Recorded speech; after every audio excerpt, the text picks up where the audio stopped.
महाराष्ट्र को लेकर दिल्ली में 2019 के अंदर कौन सी पार्टी कहां पर है, वह एक तस्वीर आपको दिखाते हैं। सबसे पहले शुरुआत करते हैं बीजेपी से।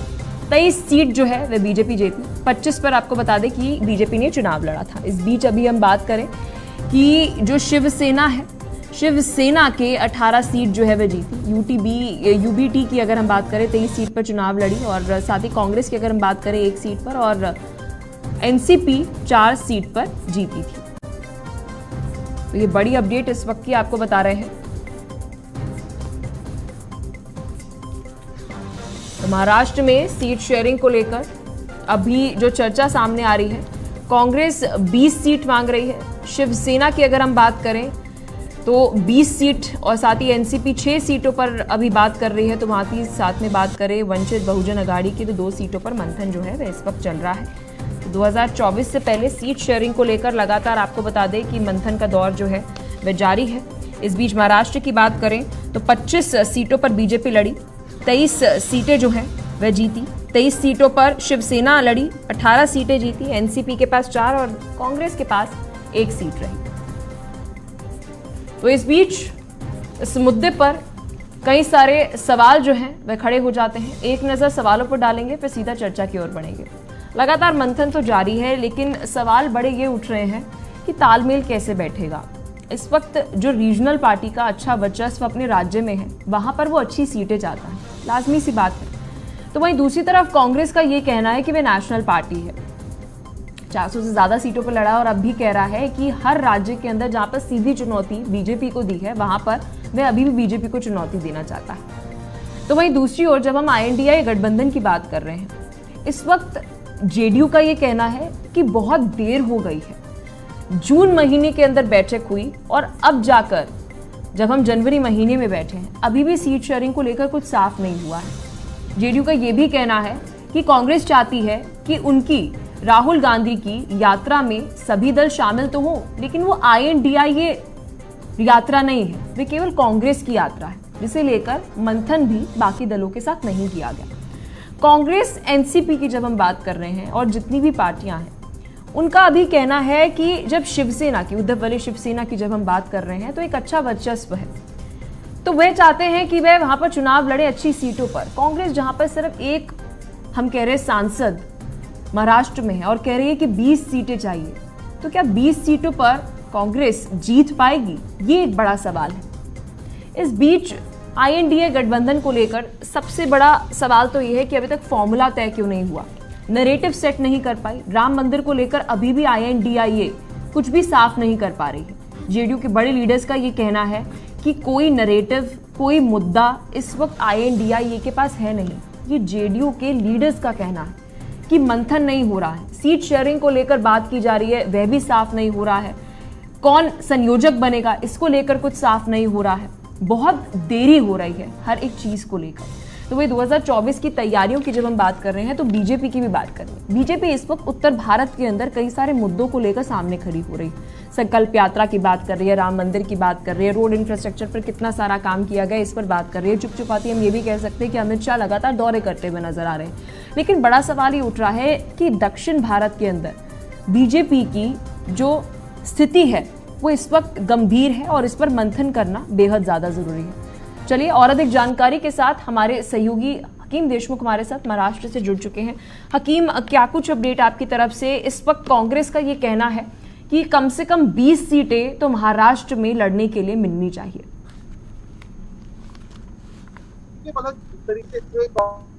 एजेंडा तय कर रही है, कहीं ना कहीं बीजेपी के खिलाफ का नैरेटिव वो बता रही है, और उसको लेकर के एजेंडे को तय कर रही है। साथ ही साथ जिस तरीके से INDI गठबंधन की हम महाराष्ट्र, तो शिवसेना की खास तौर से अगर हम बात करेंगे तो शिवसेना में भी बंटवारा हो चुका है, वही एनसीपी में बंटवारा हो चुका है, यानी कि 2 गुट हो चुके हैं। और ऐसे में अब सीटों का जो शेयरिंग होगा वो कैसा होगा ये देखना होगा। लेकिन कहीं ना कहीं ये दोनों पार्टियां शिवसेना और कांग्रेस जो है वो 20-20 सीटों को लेकर के अड़ंगा डालते हुए नजर आ रही है। वही एनसीपी, अगर शरद पवार गुट की बात करें तो कहीं ना कहीं शरद पवार गुट को 6 सीटों की बात जो है वो की जा रही है, लेकिन कहीं ना कहीं शरद पवार जो है, जो दिग्गज नेता महाराष्ट्र के हैं, वही केंद्र के जो है वो पक्के खिलाड़ी है सियासत के, वो 6 सीटों पर मान जाएंगे। पलक ऐसा लग नहीं रहा है। कहीं ना कहीं ये सीट शेयरिंग को लेकर के जो है वो बवाल हो सकता है, क्योंकि लेकिन हकीम, महाराष्ट्र अगर हम एक तस्वीर देखते हैं 2019 की, अब वो तस्वीर बदल चुकी है। पहले जिस शिवसेना की हम बात कर रहे हैं वह शिवसेना अब रही नहीं। 18 सीटों की हम शिवसेना की बात करें तो 13 अभी सांसद जो हैं वो बीजेपी के पास हैं, बाकी बचे 5 वे उद्धव जी के पास हैं। तो क्या अभी वो शिवसेना है जो पहले शिवसेना थी? अभी शिवसेना कह रही है कि 20 से ज्यादा सीटें तो शिवसेना को मिलनी चाहिए। एनसीपी की भी अगर हम बात करते हैं तो अच्छा प्रदर्शन 2019 में नहीं रहा। जी हकीम, पलक देखिए, जिस तरीके से उद्धव गुट की बात करते हैं तो उद्धव गुट जो है वो कहीं ना कहीं इस कॉन्फिडेंस में है कि भले ही नेता हमारे खेमे से जो है वो चले गए हो, लेकिन वोटर जो है वो अभी भी हमारे पास ही है। और इसी को लेकर के जो है वो चर्चा में जिस तरीके से भागीदारी जो है वो वोट शेयरिंग का, सीट शेयरिंग का मांग रहे हैं, तो कहीं ना कहीं ये समझ में जरूर आ रहा है कि कांग्रेस या अन्य जो दल है वो 20 सीटें जो है वो उद्धव शिवसेना को देने से रहे, क्योंकि अब पार्टी जो है वो पुख्ता तौर से जो है एक नहीं है, वो विभाजित हो चुकी है 2 गुटों में। कहीं ना कहीं एकनाथ शिंदे के पास 13 सांसद है, जो कि एक बड़ा गुट है। वही 18 में से बाकी बचे हुए सांसद शिवसेना के उद्धव बाला साहब ठाकरे के पास है, और उसी पर जो है वो सीट शेयरिंग जो का जो फार्मूला है हो सकता है वो तय होगा। 4 बजे इसका खुलासा हो ही जाएगा। चलिए, बहुत बहुत शुक्रिया हकीम, हर एक जानकारी साझा करने के लिए। आप खबर पे बने रहेगा, आपसे हर एक अपडेट हम लेते रहेंगे। तो आज के सवाल के अंदर कई सारे सवाल 2024 को लेकर उठ रहे हैं, INDIE की तैयारियों को लेकर उठ रहे हैं। विस्तार से इस पर मंथन करेंगे। मेहमान हमारे साथ जुड़ चुके हैं। राहुल तलान हमारे साथ पॉलिटिकल एक्सपर्ट है, रवि अरोड़ा हमारे साथ पॉलिटिकल एक्सपर्ट है, योगेश कुमार सोनी हमारे साथ वरिष्ठ पत्रकार जुड़ चुके हैं। बहुत बहुत शुक्रिया आप तीनों का अपना कीमती समय देने के लिए। राहुल जी, शुरुआत में आपसे करना चाहूंगी, तैयारियों की जब हम INDIE गठबंधन की कर रहे हैं, क्या लगता है कि बहुत देर हो चुकी है? क्योंकि इस वक्त INDIE गठबंधन के सहयोगी दल ही इस वक्त रुष्ट नजर आ रहे हैं कि 4 महीने से ज्यादा हो चुके हैं और अभी तक किसी भी चीज को लेकर कोई स्पष्टता नजर नहीं आ रही है। देखिए पलक जी, जहां तक देर की बात है तो स्पष्ट तौर पे सबको नजर आ रहा है कि गठबंधन के लिए देर तो हो चुकी है, लेकिन देर आए दुरुस्त आए वाली भी कहावत है। अगर जो इनमें गठबंधन हो जाता है तो वो देर आए दुरुस्त आए वाली बात हो जाएगी। जहां तक मुझे लगता है कि रुष्ट नजर आने की बात है, देखिए बहुत बड़ा अलग अलग पार्टी हैं, सबके अपने ईगो हैं, तो उतनी जल्दी ये गठबंधन बनेगा भी नहीं। देखिए इस गठबंधन का कारण बस बनने का एक है कि वो मोदी के विरोध में एक गठबंधन चाहते हैं जो मोदी को हरा सके, चुनाव बीजेपी को हरा सके। एक बस यही रीजन है, बाकी तो नहीं। भानुमति का कुनबा है कि कहीं से भी जोड़ा है ना, विचारधारा जैसे कांग्रेस और उद्धव गुट की विचारधारा नहीं मिलती है, वामपंथी और ममता बनर्जी की विचारधारा नहीं मिलती है, बहुत सारे मतलब विचारधारा के भी तौर पे इनमें देखा जाए तो बहुत ज्यादा डिफरेंसेस हैं। तो उस हिसाब से देखेंगी तो ये मुझे नहीं लगता है कि बहुत जल्दी इनमें कोई सेटलमेंट होगा। अभी चुनाव कहाँ टाइम है, चुनाव में 2 महीने से ज्यादा है अभी, तो उस हिसाब से देखेंगे तो मुझे लगता है कि थोड़ा सेटलमेंट हो जाएगा, गिव एंड टेक हो जाएगा। जहां तक कांग्रेस की बात है, महाराष्ट्र की बात है, महाराष्ट्र में देखिए शिवसेना सच में बड़ी पार्टी है, शिवसेना का ज्यादा स्टेक भी बनता है जो उद्धव गुट शिवसेना है, और उनको उनके लिए सिंपैथी भी है महाराष्ट्र में। सब ये भी है कि उनकी जो पार्टी तोड़ी गई, कार्यकर्ता उनके पास है। ये भी सच बात है कि जो शिवसेना का उद्धव गुट है उसके पास अपने कार्यकर्ता अभी भी हैं। ऐसा नहीं है कि उनके कार्यकर्ता चले गए, नेता जरूर चले गए हैं कुछ, लेकिन जब पार्टी और विचारधारा रह जाती है या फिर कार्यकर्ता रह जाते हैं तो पार्टी आप दोबारा से खड़ी कर सकते हैं। तो इसीलिए उनके लिए सिंपैथी है। कांग्रेस को उतना 2019 में भी कुछ नहीं मिला था, तो शिवसेना और एनसीपी का ज्यादा स्टेक बनता है महाराष्ट्र में, और मुझे लगता है कि वही होगा कि अगर जो देखिए लड़ाई हिंदी भाषियों को छोड़ दिया जाए, जहां कांग्रेस और बीजेपी की एक दूसरे आमने सामने, तो वहां तो कांग्रेस कहीं दिखती नजर है नहीं, नजर ही नहीं आ रही। ना राजस्थान में नजर आती है, ना मध्य प्रदेश में, ना छत्तीसगढ़ में, ना उत्तर प्रदेश में, ना बिहार। एक ऐसा स्टेट है जहां बीजेपी को डैमेज हो सकता है अगर जेडीयू और आरजेडी साथ में लड़ते हैं, तो वो वहां बीजेपी को डैमेज होगा। रवि अरोड़ा जी क्या कहना चाहेंगे, कितना सहमत है आप राहुल तलान जी की बात से? क्योंकि एक सीट महाराष्ट्र के अंदर लोकसभा की इस वक्त कांग्रेस के खाते में है और उसके बावजूद भी कांग्रेस का कहना है कि कम से कम 20 सीटें तो कांग्रेस को मिलनी चाहिए। क्या ये बहुत ज्यादा सीटें नहीं मांगी जा रही कांग्रेस द्वारा? कांग्रेस की जब हम बात करते हैं तो कांग्रेस के जो ये दौर चल रहा है, जो वक्त चल रहा है, वो बहुत सोच समझ कर काम करने का है, क्योंकि कांग्रेस का कार्यकर्ता लगातार टूट रहा है। और सबसे बड़ी बात यह है कि आप सभी जब राज्यों का निचोड़ निकालेंगे तो कहीं ना कहीं अगर कांग्रेस अपने दम पर से भी पूरे देश में लड़ती है तो उसके लिए बेहतर होगा। जिस प्रकार से अधीर रंजन चौधरी ने खुद कहा कि 2 सीटें जो टीएमसी उन्हें दे रही है वो तो खुद ही जीत कर निकाल सकते हैं।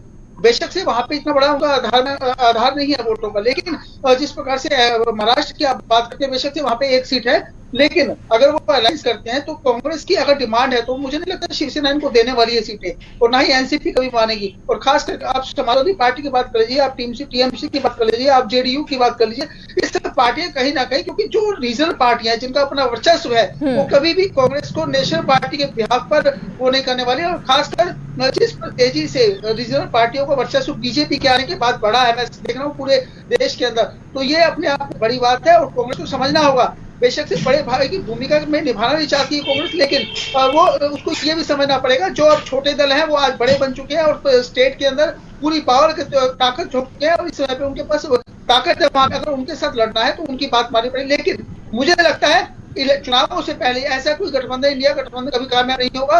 तो इलेक्शन के बाद बेशक कुछ बात कर सकती है, लेकिन पहले कोई भी, क्योंकि बात ये कि कांग्रेस का जो आम कार्यकर्ता है वो कहीं ना कहीं अपने आप को ठगा हुआ महसूस कर रहा है। तो ऐसे में कहीं ना कहीं मुझे लगता है कि बहुत सारी चुनौती कांग्रेस के अपने घर में भी है। तो ऐसे में कहीं ना कहीं ठीक है, योगेश जी क्या कहना चाहेंगे, क्योंकि इस वक्त कांग्रेस के कई सारे लीडर्स, सपा के कई सारे ऐसे लीडर्स हैं जो एक दूसरे की आलोचना करते हुए नजर आ रहे हैं, बीजेपी की आलोचना नहीं कर रहे हैं। तो देश में एकता लाने की आप बात कर रहे हैं और स्वयं आपके INDIA अलायंस के अंदर एकता नहीं नजर आ रही है, तो जनता या वोटर्स कैसे विश्वास कर पाएंगे इस अलायंस पर? पलक देखिए, इतने बड़े बिखरे हुए कुनबे को, वो भी कुनबा वो जो आज तक केवल एक दूसरे की बुराई करता आ रहा था और कमियां दिखाता आ रहा था, इनको जोड़ना और जोड़ के साथ लेके चलना बहुत मुश्किल है। ये तो जो 90 के दशक में फूफा नाराज वाली बारातें होती थी, ये उसी का एक प्रमाण भी हमें दिखता है कि सबको साथ लेके चलना और उसको काम को सार्थक करना बहुत चुनौतीपूर्ण है। और देखिए जिस तरीके का इंडिया का गठबंधन बना तब से लेके अब तक कोई एक सुर की बात नहीं आई, क्योंकि अगर हम बात करें बीते 5 राज्यों में चुनाव की अगर हम बात करें तो कांग्रेस से 1 में बाजी मारी, लेकिन जब तक अगर हम बात करें उससे पहले चुनावों में हिमाचल और कर्नाटक की जो कांग्रेस की बार्गेनिंग की स्थिति थी वो बहुत ज्यादा थी, प्रभावशाली थी और वो किसी भी दल से अच्छा खासा एक मोल भाव करके या एक तरीके से बात करके अपनी सीटों पे बात कर सकता था। लेकिन बीते चुनावों में जो परिस्थितियां रही, जैसे उनसे हमने देखा अपने 5 राज्यों में, और जो उनको लाज बचानी भी बहुत मुश्किल पड़ी है। हालांकि नो डाउट प्रदर्शन अच्छा रहा, लेकिन जीत होती है। एक राज्य के अलावा बाकी राज्यों में जिस हिसाब से हवा बनी हुई थी वो बिल्कुल शून्य पे हमें नजर आई। लेकिन जो बार्गेनिंग की इनकी स्थिति थी वो कांग्रेस कहीं बैकफुट पे आ गई। आप महाराष्ट्र की बात करती हैं तो देखिए महाराष्ट्र की स्थिति है कि इस बात में कोई दोराय नहीं है। राहुल भाई ने बहुत अच्छी बात की कि वहां पर कहना है कि 3 राज्यों में हार मिलने के बावजूद भी उनका वोट शेयर कम नहीं हुआ, तो वो अभी विन विन देखिए बहुत अच्छी बात है। ये बात बहुत अच्छी है, लेकिन अंत में जीतता वही है। अब देखिए वर्ल्ड कप में हम 10 मैच जीते, आखिरी में फाइनल हार गए तो हम हारे। वर्ल्ड कप जिसने जीता तो जीता, अब उसमें वोट ऑफ प्रतिशत, मैन ऑफ द मैच किसको ज्यादा मिला और किसकी प्रतिशत ज्यादा रही ये मैटर नहीं करती है। मैटर वो था कि अंतिम विजय किसकी हुई है, तो अंतिम विजय यहाँ पर बीजेपी की हुई है। तो यहाँ पर उसके बाद मैं आपको ये बताना चाह रहा था पलक कि जो बार्गेनिंग की स्थिति थी वो बहुत मजबूत थी एक टाइम पे, और आज स्थिति उतनी कांग्रेस की मजबूत नहीं है। और देखिए अगर हम बात करें बीजेपी की तो कोई दोहराई नहीं है कि जो स्थिति बार्गेनिंग की पवार और ठाकरे साहब के बीच में है, ये कहीं ना कहीं इसमें ठाकरे ग्रुप जो है वो प्रभावशाली है, और जो उनका वोटर्स है, शिवसेना का वोटर्स महाराष्ट्र में कट्टर वोटर्स है, वो स्थिति को कहां तक पहुंचाएगा। लेकिन ये सब डिपेंड करता है कि सबसे पहले इनका सर से सर मिले, क्योंकि जब आप घर से ही मत मिला के 2 लोग नहीं चलेंगे तो आप बाहर वाले से नहीं लड़ पाएंगे। बाहर वाले से मतलब आज उनके लिए बीजेपी है। तो मेरा मानना यह है पलक कि आज परिस्थितियां उतनी अनुकूल नहीं है जितनी हम समझ रहे थे। राहुल जी, ये तो सीट शेयरिंग को लेकर बात हो गई, जिस पर अभी कांग्रेस द्वारा कोई स्पष्टता नहीं दी जा रही है। कहा जा रहा है कि बंद दरवाजों के अंदर चर्चा हो रही है, जिस दिन हम लिस्ट ले आएंगे सामने रख देंगे मीडिया के। अब बात करते हैं नरेटिव को लेकर क्या लगता है कि कॉमन ग्राउंड में नरेशन को लेकर भी है? क्या नरेटिव है अभी INDI अलायंस का लेकर? क्योंकि बिहार के अंदर जातीय जनगणना उठाई जा रही है, तो वहीं दूसरी तरफ राहुल गांधी जो है वो अलग मुद्दे उठाते हुए नजर आ रहे हैं। इस बीच JDU के नेशनल जो लीडर है उनका कहना है, KC त्यागी जी का, कि हमारे पास एक कॉमन नरेटिव ही नहीं है, हम बीजेपी को किस मुद्दे को लेकर घेर रहे हैं? बिल्कुल, देखिए मुद्दों की कमी है INDI के पास, इसमें कोई शक नहीं है कि वो बगैर मुद्दों के आ रहे हैं। उनका एक नैरेटिव क्लियर है कि मोदी को हटाना है, मोदी को क्यों हटाना है उनको पता नहीं है। सत्ता से मोदी को हटाने का लक्ष्य है उनका, लेकिन हटाना क्यों, किस पॉलिसीज पे लेके जाएंगे? आप फॉरेन पॉलिसी पे घेरेंगे, आप जो देश में जो चल रहा है देश के विकास, तो 2047 में जो विजन लेके चल रहे हैं उस पे घेरेंगे, किस पे घेरेंगे आप? या देश की इकोनॉमी के मामले में घेरेंगे, या फिर जॉब पे घेरेंगे, बेरोजगारी पे घेरेंगे, या फिर जो अनाज बट रहा है या लोगों में जो भुखमरी है उस पे घेरेंगे? तो किस पे ये सारी चीजें अभी कॉमन है नहीं। देखिए अचानक से पहले भारत जोड़ो यात्रा निकालते हैं, फिर एक नई यात्रा निकाल देते हैं, वो भारत न्याय यात्रा। किसको न्याय दिला रहे हैं? सवाल ये है कि आप किसको न्याय दिला रहे हैं, वो बताइए ना जनता को कि हम उनको न्याय दिला रहे हैं। उनके साथ भेदभाव हो रहा है भारत में, ऐसा है नहीं कि वो ना बस वो एक तरीके से इवेंट क्रिएशन की तरफ भाग रहे हैं, लेकिन इवेंट क्रिएशन में उनकी प्रॉपर रिसर्च है नहीं। ठीक है राहुल जी, आपने यात्रा का जिक्र किया। इस वक्त जितनी भी सहयोगी दल है INDI के, वे यात्रा को लेकर भी काफी खफा नजर आ रहे हैं। उनका कहना है कि कांग्रेस चाहती है कि उस यात्रा के अंदर जब वो उस राज्य में पहुंचे तो सहयोग तो दें उन्हें, लेकिन यात्रा जो है INDI ब्लॉक की नहीं है, वो महज और महज कांग्रेस की है।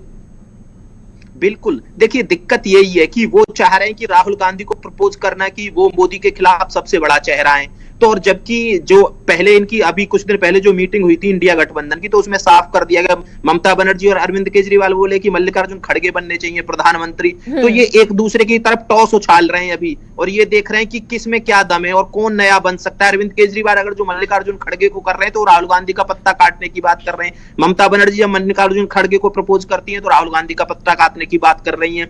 और कांग्रेस चाहती है कि राहुल गांधी का पत्ता ना कटे। और सबसे बड़ी बात यह कि अभी इनमें एकता ही नहीं है कि ये लड़ेंगे कैसे मोदी के खिलाफ। देखिए मोदी के खिलाफ कोई ऐसा इनके पास अभी चेहरा है ही नहीं जिसको ये टक्कर में लेके आ पाए। राहुल गांधी अभी वो चेहरा बन नहीं पाए, या कांग्रेस में समझ लीजिए कांग्रेस में अभी उतना दमखम है नहीं कि वो चेहरा बना नहीं पाई है। सवाल ये है कि देखिए इंडिया गठबंधन से बीजेपी असहज है, इसमें कोई शक नहीं है, लेकिन हिंदी भाषी राज्यों में तो बीजेपी को कोई नुकसान है नहीं। हिंदी भाषी राज्यों में एकमात्र बिहार है जहां नुकसान हो सकता है, महाराष्ट्र में थोड़ा बहुत नुकसान हो सकता है। तो उसकी भरपाई के लिए बीजेपी ने देखिए अपना दक्षिण भारत में मिशन को फुल फ्लेज चला रखा है। प्रधानमंत्री लगातार जा रहे हैं, लक्षद्वीप जा रहे हैं, केरल को साध रहे हैं। जो उनको यहां से 2, 4, 10 सीट कम होंगी उत्तर भारत के राज्यों से, वो उनको दक्षिण भारत से भरपाई करने के लिए देखिए बीजेपी मिशन मोड में। और अभी ये मीटिंग खेल रहे हैं। जब 2-2.5 महीने चुनाव के रह जाएं और ये मीटिंग खेल रहे हों इंडिया गठबंधन के लोग, तो आपको इनकी सीरियसनेस समझ में आ सकती है कि वो इतने सीरियस है नहीं, बस ये सिर्फ और सिर्फ दिखावा कर रहे हैं। और ये सिर्फ लास्ट में जाके जब कोई चारा नहीं रहेगा, फिर इनकी सीट बंटवारा जैसे तैसे हो जाएगा और फिर इनको पता चलेगा कि वैसे लड़ नहीं पाए। आप राहुल जी की बात से सहमत है? क्योंकि बहुत महत्वपूर्ण बात कही गई कि प्रधानमंत्री नरेंद्र मोदी चुनाव प्रचार में जुट गए हैं। डिवीजन ऑफ वर्क इस वक्त देखने को मिल रहा है। जब हम देख रहे हैं कि प्रधानमंत्री चुनाव प्रचार में जुट गए हैं, तो वहीं दूसरी तरफ अमित शाह जो है वो बैठकें ले रहे हैं अलग अलग राज्यों के अंदर कि इसे ये कार्य सौंपा गया है, वह कार्य करेगा और एक व्यक्ति को रणनीति बनाने के लिए सौंपा गया है। क्या कांग्रेस में डिवीजन ऑफ वर्क है? देखिए ये मेरे से पूछ रही हैं आप? जी योगेश जी से मेरा सवाल है। जी योगेश जी। मैं ये बताना चाह रहा हूँ, जब आप किसी चुनाव को लड़ते, प्रधानी का चुनाव भी 5-5, 6-6 महीने मांगता है। जब तक आपकी अभी वर्गीकरण ही नहीं हुआ है कि आपको किसको मिलेगी, किस व्याप पे मिलेगी, और आज जो है वो भारत न्याय यात्रा पे राहुल गांधी निकल गए, तो इसका मतलब चुनाव के प्रति संवेदनशीलता कहाँ नजर आती है?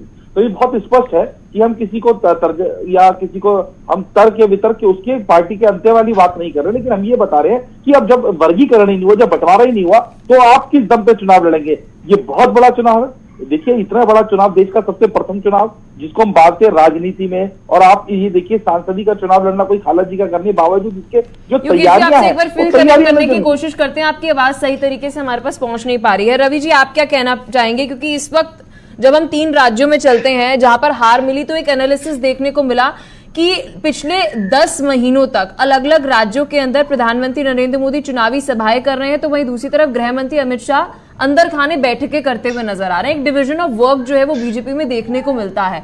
क्या वैसे ही पूरी योजना जो है, एक जो हम कह सकते हैं कि कैंपेन किस तरीके से करना है, किस तरीके से टिकटें देनी है, एक पूरा प्लानिंग जो चुनाव को लेकर की जाती है, वो कांग्रेस में नहीं देखने को मिलता और 2024 में भी वही स्थिति है। पलक जी, आपको बता दूं, जब से प्रधानमंत्री नरेंद्र मोदी जी सत्ता में आए हैं, उन्होंने 2014 में ही 2019 की तैयारी शुरू कर दी थी और जब उन्होंने रिपीट किया 2019 में, उसके बाद से ही 2024 की तैयारी शुरू कर दी थी। आप देखिए लगातार जिस प्रकार से वो विदेशी दौरों पे गए, जहां भी वो जाते हैं और जहां पे भी, चाहे वो आप किसी राज्य की बात करें, कहीं ना कहीं पूरी तरह से उनका प्रेशर रहता है वहां पे। और पूरी जब वो मुख्यमंत्री हुआ करते थे गुजरात के, तब भी आप देखेंगे तो उनके कार्यकाल के अंदर उन्होंने किस प्रकार से काम किया, उनकी काम करने की जो तरीका है वो कहीं ना कहीं आम वोटर्स तक जाता है और आम लोग उसको समझते हैं। और पूरी तरह से जिस प्रकार से आज देश के अंदर एक तरफा पूरा वोट बैंक जाता हुआ नजर आ रहा है, जिस प्रकार से देखिए अभी अयोध्या के मुद्दे को ले लीजिए, लगातार जिस प्रकार से लोग, आप अभी हम लगातार पब्लिक के अंदर जब हम डिबेट करते हैं तो पब्लिक भी कहीं ना कहीं टूट के पड़ती है अयोध्या के नाम पर, इतना खुश है लोग कि मैं बता नहीं सकता। तो ऐसे में कहीं ना कहीं नब्ज को समझते हैं मोदी जी और उसी प्रकार से अपनी जो पूरी टीम को, जो पूरी भारतीय जनता पार्टी है, उसको लेकर चल रहे हैं और वही उसको इसी चीज का उनको फायदा मिल रहा है, उनकी पार्टी को फायदा मिल रहा है। और उसके बाद मैं आपको एक बात और बता दूं, कांग्रेस के अंदर कमी कहाँ रह गई। जब 2024 की तैयारी 2019 में शुरू की, तब से ही जो बीजेपी का IT सेल है वो कहीं ना कहीं यह बताने में कामयाब हो रहा जनता को कि अगर गांधी नेहरू से हटकर अगर कांग्रेस होती तो ज्यादा बेटर होती, अगर सरदार पटेल भारत के प्रधानमंत्री बने होते तो ज्यादा बेहतर होते। ये लोग कहीं ना कहीं लोगों के मन में एक चर्चा का विषय नहीं बना, आज लोग इस बात को समझने लगे हैं। तो ये बात भी कहीं ना कहीं बीजेपी के समर्थन में जाती है। ऐसी बहुत सारी चीजें हैं जिस प्रकार से आप देखिए राहुल गांधी आइडियोलॉजी साफ है, बीजेपी की आइडियोलॉजी साफ है। जी रवि जी बिल्कुल देखिए जिस प्रकार से राहुल गांधी की छवि को भी आप देखेंगे लगातार तहस नहस करने की कोशिश की जाती है IT सेल द्वारा। तो ये सिर्फ ये कोई छोटी बात नहीं है, अपने आप में पूरी तरह से नेटवर्किंग काम चल कर शुरुआत 2019 से ही कर दी थी, जिसका फायदा बीजेपी को मिलता दिख रहा है। और कहीं ना कहीं ये तैयारी अगर 2024 में सत्ता में आते हैं तो ये फिर अगली तैयारी शुरू कर देंगे। ये बहुत बड़ी बात है, अपने आप समझने वाली बात है। ये बीजेपी में दिखता है। ठीक है, विस्तार से चर्चा करेंगे। आप तीनों हमारे साथ बने रहिए क्योंकि बेहद ज्यादा जरूरी है। हम बात कर रहे हैं लोकसभा चुनाव 2024, जहां पर बीजेपी लगातार चुनावी प्रचार में जुट गई है। वहीं दूसरी तरफ कार्यकर्ताओं के अंदर भी जोश फूंक दिया गया है। INDIA अभी भी सीट शेयरिंग को लेकर मंथन कर रहा है। विस्तार से इसी मुद्दे पर कर रहे हैं चर्चा। फिलहाल वक्त चला एक छोटे से ब्रेक का, मिलते हैं आपसे। ब्रेक के बाद एक बार फिर से आप सभी का GK24/7 न्यूज में स्वागत है। 2024 के रोड मैप पर चर्चा हो रही है, कहां तक पहुंचा है पक्ष और विपक्ष, विस्तार से चर्चा। हमारे साथ मेहमान जुड़े हुए हैं। राहुल तलान जी, आपके पास आना चाहूंगी। सर, इस वक्त दिलचस्प बात यह है, कांग्रेस ने जातीय जनगणना का एक मुद्दा उठाया था, महत्वपूर्ण था, और उस वक्त बिहार के अंदर जातीय जनगणना हो भी गई। JDU चाहता था कि जातीय जनगणना एक नेशनल मुद्दा बने, लेकिन कांग्रेस ने पिछले चुनावों के अंदर वो मुद्दा तो उठाया, लेकिन पिछले कुछ समय से कांग्रेस उस पर चुप बैठी हुई है। क्या ये एक नेशनल मुद्दा हो सकता था बीजेपी को घेरने के लिए? देखिए, निश्चित तौर पे दिक्कत यही है कांग्रेस की कि कांग्रेस कभी भी अपने मुद्दों पे टिक नहीं पा रही है। अब जैसे वो नीतीश कुमार जी ने जातीय जनगणना का मुद्दा शुरू किया, कांग्रेस ने लपक लिया, राहुल गांधी जी ने लगातार उस पर चर्चा की, लोगों के बीच लेके गए इस मुद्दे को। फिर अचानक से मध्य प्रदेश, राजस्थान, छत्तीसगढ़ और तेलंगाना के चुनाव और मिजोरम के चुनाव के बाद उस मुद्दे को भुला दिया। देखिए, मुद्दा ऐसा था जिसपे आंदोलित किया जा सकता था, अपने पक्ष में वोट। बीजेपी असहज हो गई थी मुद्दे से, और प्रधानमंत्री अगर जो ये बोलने लग जाए कि जातियां सिर्फ चार हैं, किसान, युवा और जब ये और महिलाओं की बात प्रधानमंत्री करने लग जाएं, तो इससे साफ था कि बीजेपी असहज है इस मुद्दे से, और इसीलिए प्रधानमंत्री को इस चीज की चर्चा करनी पड़ रही है। लेकिन जब कांग्रेस ने मुद्दे को छोड़ ही दिया, कांग्रेस को लगा मुद्दे में धार ही नहीं है, क्योंकि धार देखिए जनता, आजकल जनता ना इतनी जागरूक नहीं है। जागरूक इन द सेंस जागरूक तो है, लेकिन वैसे नहीं आती है कि पहले जैसे अन्ना का आंदोलन था और आंदोलन में लोग चले आए, शामिल हो गए। अब तो पूरे दिन रील देखते हैं लोग, रील देख रहे हैं, शॉर्ट्स देख रहे हैं, तो आप उनसे वैसे उम्मीद नहीं कर सकते कि वो सड़कों पे उतरेंगे आपके साथ किसी मुद्दे को लेके। जो देश का युवा रील में और शॉर्ट्स में बिजी हो देखने में, जो पूरे दिन इन्हीं में बिजी रहता हो देखने में, तो वो आपके साथ सड़कों पे नहीं उतरेगा राहुल गांधी के साथ। राहुल गांधी को अगर जो कांग्रेस को पता था जबकि जातीय जनगणना के मुद्दे की इंटेंसिटी कितनी है अगर जो पता होती तो कांग्रेस कभी भी नहीं छोड़ती। तो कांग्रेस के जो भी रणनीतिकार हैं उनको पता है, उनको समझ में ही नहीं आ रहा है कि वो मोदी के खिलाफ किस मुद्दे को लेके जाएंगे। जबकि जातीय जनगणना को मैं मानता हूं कि बहुत अच्छा मुद्दा था, अगर जो राजनीतिक तौर पे मैं इसको देखूं तो इसको भुनाया जा सकता था, लेकिन कांग्रेस नहीं भुना पाई। तो इसमें मुद्दे की कमी नहीं है, कांग्रेस की अपनी कैपेबिलिटी बीजेपी द्वारा एक हिंदू कार्ड खेलने की कोशिश की जाती है, राहुल जी क्या इसकी कांट थी जातीय जनगणना? बिल्कुल, देखिए हिंदुओं में डिवीजन तो है ही ना, ये तो सच्चाई है ना। इस देश ने 70 साल वो डिवीजन देखा है, लेकिन केवल 10 साल में एक डिवीजन नहीं देखा है ना हिंदुओं ने। एक टाइम पे तो हिंदुओं में लगातार डिवीजन था, तो ये मुद्दा उसकी काट था और ये राजनीतिक तौर पे परिपक्व मुद्दा भी था, लेकिन कांग्रेस वैसे भुना ही नहीं पाई इस मुद्दे को जैसे भुनाना चाहिए। दिक्कत यह है कि कांग्रेस में भी वो लोग बैठे हुए हैं जो जातियों की बात करना नहीं चाहते हैं, कांग्रेस में भी वो लोग हैं। अगर जो आप जातियों की बात शुरू कर दें तो सब अपना हिस्सेदारी मांगनी शुरू करेंगे, हिस्सेदारी मांगने शुरू करेंगे तो किसी एक वर्ग की हिस्सेदारी कम हो जाएगी। अगर जो किसी एक वर्ग की हिस्सेदारी कम होती है तो वो वर्ग इस वक्त सबसे ज्यादा प्रभावी है। तो इसीलिए इस मुद्दे को दबा दिया गया है। कांग्रेस इस मुद्दे की कभी इंटेंसिटी पहचान भी नहीं पाएगी, और कांग्रेस को मैं मानता हूं कि कांग्रेस के जो भी रणनीतिकार हैं उनको उतनी समझ है नहीं कि वो मोदी के खिलाफ कैसे लड़ेंगे। रवि जी, क्या कांग्रेस की लड़ाई इस वक्त बीजेपी के साथ नहीं है? कांग्रेस की लड़ाई अभी कांग्रेस से ही है और कांग्रेस की विचारधारा से है, क्योंकि अभी कांग्रेस समझ नहीं पा रही है कि पार्टी की विचारधारा आखिरकार है क्या। विचारधारा, सही बात कही आपने बिल्कुल, कि कांग्रेस कहीं ना कहीं जिस प्रकार से जिस विचारधारा को लेकर आजादी से पहले कांग्रेस शुरुआत हुई थी और आज कांग्रेस कहां आकर जो हालात बन चुके हैं कांग्रेस के बहुत ही बदतर हो चुके हैं। सच्चाई यह है कि कांग्रेस के बड़े नेता कहीं ना कहीं अब पूरी तरह से दिखाई भी नहीं देते, मतलब पूरी तरह से जिस प्रकार से आप देखेंगे कि कांग्रेस के अंदर जो राहुल गांधी ही या फिर मल्लिकार्जुन खड़गे, यही दो नेता नजर आ रहे हैं। और पूरी तरह से लगभग जिस प्रकार से पहले कांग्रेस के अंदर बड़े नेताओं का जमावड़ा हुआ करता था 2014 से पहले, लेकिन वो कहीं ना कहीं अब ऐसा लगने लगा है कि सिर्फ गांधी नेहरू परिवार पर ही आके पूरा मामला अटक जाता है। जबकि भारतीय जनता पार्टी की आप देखेंगे, देखिए मैं आपको बताऊं 2024 की लड़ाई है अब जो होने जा रही है, उसके अंदर जिस प्रकार से जातीय जनगणना की आपने बात की थी, तो जातीय जनगणना के ऊपर हिंदू जो 80-20 का खेल है वो 22 जनवरी को होने जा रहा है, और यह पूरी तरह से कामयाब होता दिख रहा है भारतीय जनता पार्टी के लिए। और खासकर नरेंद्र मोदी जी ने जो माहौल पैदा कर दिया देश के अंदर, आज की डेट में सभी जातीय जनगणना चाहे आप कहीं किसी भी राज्य में करवा लीजिए, अभी कोई फायदा होने वाला नहीं था, ये समझ चुकी है कांग्रेस। लेकिन सच्चाई है कि कांग्रेस की जो वर्किंग कमेटी है और जो इनके सलाहकार है खासकर, वो पूरी तरह से इनको सही ट्रैक पर नहीं चल रहे हैं। क्योंकि अगर जिस प्रकार जो हालात आज कांग्रेस के बन चुके हैं, उसके लिए कहीं ना कहीं खुद कांग्रेस के बड़े नेता जिम्मेदार है, खासकर लेकिन कहीं ना कहीं रवि जी, जिस तरीके से राहुल जी ने बात कही और उस वक्त प्रधानमंत्री नरेंद्र मोदी का कांग्रेस की जातीय जनगणना को लेकर प्रतिक्रिया देना कि मेरे लिए 4 ही जाति हैं, गरीब के साथ उन्होंने किसानों का बात किया, तो क्या उस वक्त बीजेपी असहज थी कि एक बड़ा मुद्दा हो सकता है? अधिकारियों को लेकर भी उन्होंने, मुझे याद है कि सदन के अंदर राहुल गांधी ने बात कही कि जितने भी इनके अधिकारी हैं वह भी ओबीसी नहीं है। ये कई बार हमने देखा कि कांग्रेस ये मुद्दा जाति को लेकर उठा रही थी। जी रवि जी, आप तक आवाज पहुंच रही है? एक बार फिर से आपके साथ संपर्क करने की कोशिश करते हैं। राहुल जी, क्या कहना चाहेंगे कि मुझे अभी भी याद है राहुल गांधी ने सदन में बात कही थी कि बीजेपी सरकार के अंदर जो अधिकारी भी हैं वह भी ओबीसी नहीं है, ये बात कही थी। और उस वक्त हम लगातार देख रहे थे कि बीजेपी की तरफ से भी प्रतिक्रिया सामने आ रही थी, ये नेशनल इशू हो सकता था। जी राहुल जी, इसकी इंटेंसिटी इतनी थी कि गृह मंत्री बोल रहे हैं कि सबसे ज्यादा हमने ओबीसी सांसद दिए हैं, गृह मंत्री सदन में ये बात बोल रहे हैं। तो ये ऐसा मुद्दा था जो बीजेपी को असहज कर रहा था, लेकिन कांग्रेस में भी कुछ ऐसे लोग हैं जो नहीं चाहते थे ये मुद्दा उठाया जाए, तो इसीलिए इस मुद्दे को दबा दिया गया और ये उठेगा भी नहीं ये मुद्दा। देखिए, ऐसा नहीं है कि आप एक चुनाव से किसी मुद्दे की इंटेंसिटी की पहचान कर लेंगे कि वो कितना अच्छा मुद्दा है और राजनीतिक तौर पे। तो एक चुनाव ही तो गुजरा है, वो अलग अलग राज्यों की बात थी, ठीक है, लेकिन कांग्रेस ने ऐसा थोड़ी है। देखिए, बाकी जो दल हैं, आप क्षेत्रीय दलों की बात करिए ना, क्षेत्रीय दलों के टिके हुए क्यों है किसी के सामने, बीजेपी के सामने? वो जातियों की वजह से टिके हुए क्षेत्रीय दल। अगर जो सपा यहाँ टिकी हुई है यूपी में और वो मुख्य विपक्षी दल है, तो वो एक जाति की और मुस्लिम वोटों की वजह से। अगर जो बिहार में बीजेपी नीतीश कुमार सरकार चला रहे हैं, तो वो 2-3 जातियों की वजह से चला रहे हैं। बंगाल में ममता बनर्जी टिकी हुई है तो मुस्लिम और कुछ जातियों की वजह से टिकी हुई है। तो सवाल ये है कि अगर जो नहीं तो बीजेपी तो साफ कर देना। कांग्रेस को तो साफ कर दिया बीजेपी ने, जहां जहां कांग्रेस थी।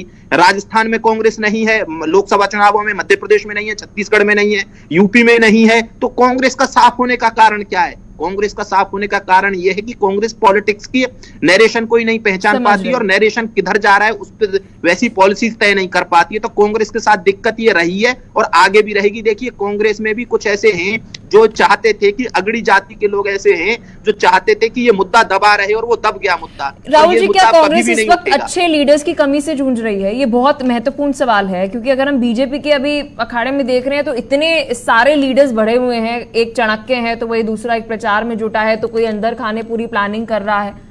जी राहुल जी, देखिए, मुझे लगता है पलक जी की कांग्रेस में अच्छे लीडरशिप की कमी नहीं है। कांग्रेस के पास बहुत अच्छी लीडरशिप है, लेकिन होता क्या है कि बीजेपी के जिनको आप आज लीडर मान रही हैं कि ये लीडर हैं, वो कुछ दिन पहले 2014 से पहले वो लीडर ही नहीं थे, उनको कोई पूछता ही नहीं था। तो जैसे सरकार आती है तो जो मंत्री अचानक से मंत्री बना दिए जाते हैं, कहीं से भी उठा के वो लीडर बन जाते हैं। लेकिन लीडर वो है जिसकी पॉपुलैरिटी है। अगर जो बहुत सारे तो ऐसे लीडर हैं कि मोदी के नाम पे आप चुनाव ना लड़ें और उनको किसी दूसरी पार्टी के नाम पे सिंबल देके लड़वा दीजिए, आज आ जाएंगे। तो लीडर इस वक्त देश में मोदी है, मोदी से बड़ा कोई लीडर नहीं है। तो लीडर, अगर जो लीडर की परिभाषा आपको देखनी है तो लीडर वो होता है जो कहीं भी जाके खड़ा कर दीजिए, वो अपने दम पे, अपनी पॉलिसीज पे, अपनी आवाज से वो संवेदनाएं पैदा कर पाए कि जनता उसको वोट देने के लिए मजबूर हो जाए, पार्टी जिसके लिए मैटर ही ना करती हो। लेकिन बीजेपी में जो अधिकांश लीडर हैं उनके लिए इस वक्त सिर्फ और सिर्फ मोदी। मैं बोल रहा हूं कि आधे सांसद ऐसे हैं जो अपने दम पे 50,000 वोट नहीं लेके आ पाएंगे बीजेपी में इस वक्त। आधे सांसद ऐसे हैं, लोग सिर्फ अगर जो आप गांव वाले क्षेत्र में निकलेंगे तो पता चलेगा कि लोग मोदी के नाम पे वोट करते हैं, उनको सांसद को कोई पूछता ही नहीं और वो सांसद कभी आते भी नहीं किसी इलाके में। अगर जो अब तो टाइम भी है तो सबका आरटीआई लगा के देखा जा सकता है कितने सांसद ने कितना काम करवाया अपने। रवि अरोड़ा जी, एक और महत्वपूर्ण सवाल, ये तो हमने कांग्रेस की नीति पर बात करी कि क्या रणनीति बनाई जा रही है। अगर बीजेपी की अगर हम तस्वीर देखते हैं तो क्या बीजेपी ने आने वाले 15 साल के अंदर अपनी जो चुनावी जमीन है उसे मजबूत कर लिया है? क्योंकि 3 राज्यों के अंदर नए मुख्यमंत्री चेहरे उतारे गए हैं कि आगे जो बीजेपी है वो कंटिन्यू रहे, हमारे पास लीडर्स की कमी नहीं है। जी रवि अरोड़ा जी। जी बिल्कुल, देखिए बीजेपी की जो एक रणनीति है वो बहुत ही शानदार है जिसे हम कह सकते हैं, क्योंकि बीजेपी ने जिस प्रकार से, खासकर आप देखिए अगर हम किसी बड़े लीडर्स की बात करते हैं तो मोदी जी से पहले भी जब बीजेपी के अंदर शुरुआत से ही आप देखेंगे तो नेताओं की कमी नहीं है और खासकर बड़े नेताओं की कमी नहीं है।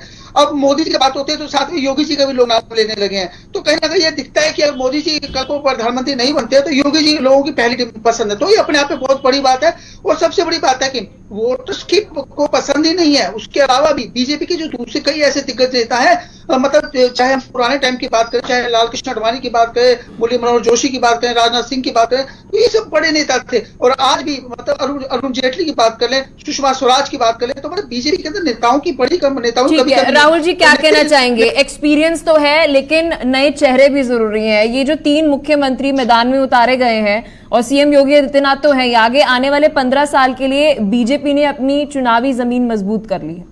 जी राहुल जी। देखिए, बीजेपी में तो शिवराज चौहान तो बहुत बड़े नेता हैं। अगर जो ऐसे देखेंगे तो आप उनको ठिकाने लगा दिया गया, तो वो बेचारे आजकल कैसे बिलबिलाई घूम रहे हैं, कभी कुछ बोलते हैं कभी कुछ बोलते हैं। तो ऐसा है, जो ये नई लीडरशिप पैदा की गई, ये लीडरशिप नहीं है, मैं ऐसा मानता हूं। ये सिर्फ इनको बना दिया गया है। बीजेपी के नेतृत्व ने उनको चुना कि इनको मुख्यमंत्री बना दीजिए, वो मुख्यमंत्री बना दिए गए हैं। अगले 5 साल बाद अगर जो बीजेपी का नेतृत्व ये बोलेगा कि आप दिखाई मत दीजिए और आपको चुनाव भी नहीं लड़ना है, तो चुनाव भी नहीं लड़ेंगे। नेता ऐसे नहीं होते हैं, नेता वो होते हैं जिनके कहने पे पब्लिक खड़ी होती है।